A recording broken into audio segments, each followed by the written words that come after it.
Hello friends, welcome to ਸ਼ੂ and you. ਪਹਿਲਾਂ ਤਾਂ ਜਿਨ੍ਹਾਂ ਨੇ ਆਪਣਾ ਚੈਨਲ ਸਬਸਕ੍ਰਾਈਬ ਨਹੀਂ ਕੀਤਾ, ਪਲੀਜ਼ ਸਬਸਕ੍ਰਾਈਬ ਕਰੋ ਤਾਂ ਕਿ ਵੱਧ ਤੋਂ ਵੱਧ ਤੁਹਾਡੇ ਨਾਲ ਸ਼ੂਜ਼ ਦੀ ਅਨਬਾਕਸਿੰਗ ਸ਼ੇਅਰ ਕਰ ਸਕੀਏ। ਅੱਜ ਮੈਂ ਤੁਹਾਡੇ ਨਾਲ ਪਿਊਮਾ ਇਗਨਾਈਟ ਦੀ ਅਨਬਾਕਸਿੰਗ ਕਰਨ ਜਾ ਰਿਹਾ।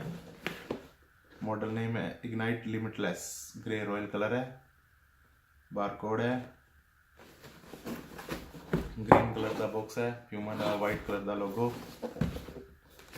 इस साइड से प्यूमा स्मॉल लोगो पट्टी जाती है प्यूमा ली।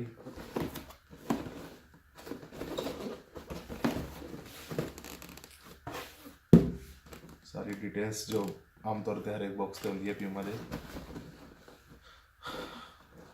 शुरू करते हैं।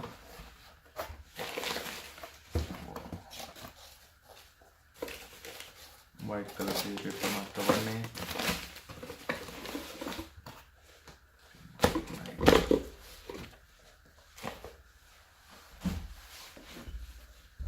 डिफरेंट तरह की लुक है शूज़ की, काफ़ी न्यू मॉडल है।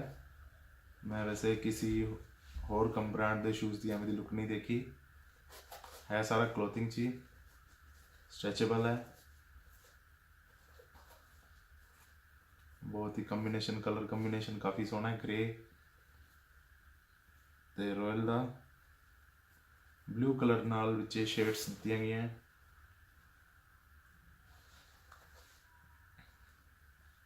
नीचे ब्लू कलर की जाली है, ऊपर काफ़ी हार्ड है, स्टिचिंग काफ़ी वधिया की हुई है। इत्थे प्यूमा का लोगो, काफ़ी कंफर्टेबल शूज़ ने। ग्रे कलर के तस्मे दिते ने। सोल तुसी देख सकते हो, काफ़ी अच्छी है। थले ऑरेंज कलर की शेड्स दी है जो कि डिफरेंट जी लुक देंदे है। इग्नाइट नू थोड़ा टेढ़ा करके इग्नाइट लिखा है। मॉडल नेम प्यूमा का। सोल काफ़ी सोहनी है, तो पिछे लोगो है प्यूमा का। वाइट ते ग्रे का कंबीनेशन सोल च इग्नाइट लिखा है।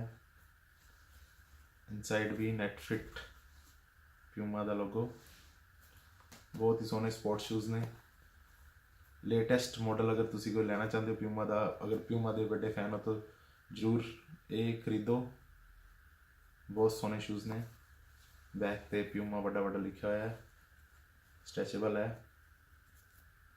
रॉयल ब्लू के ऊपर प्यूमा ग्रे यूज़ किया गया है। न्यू डिजाइनिंग है, शेप भी शूज़ की काफ़ी सोहनी है। Front look, side look and back तो सोल थोड़ा जा बेस इहदा वधिया होया है जो कि शूज़ नूं डिफरेंट लुक दिंदा है।